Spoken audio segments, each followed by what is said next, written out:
Hi! In front of me is TECNO Camon 18 Premiere, and today I would like to show you how you can add pictures to text message.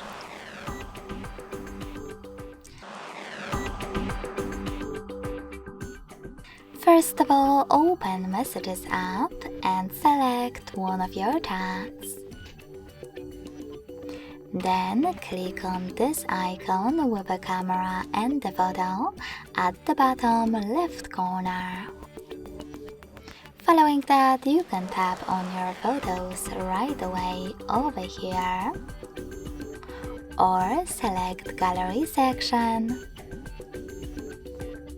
and tap on them over here.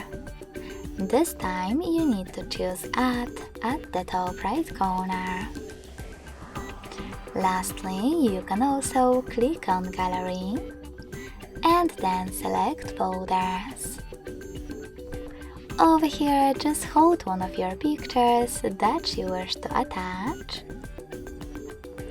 and hit Select at the top right corner.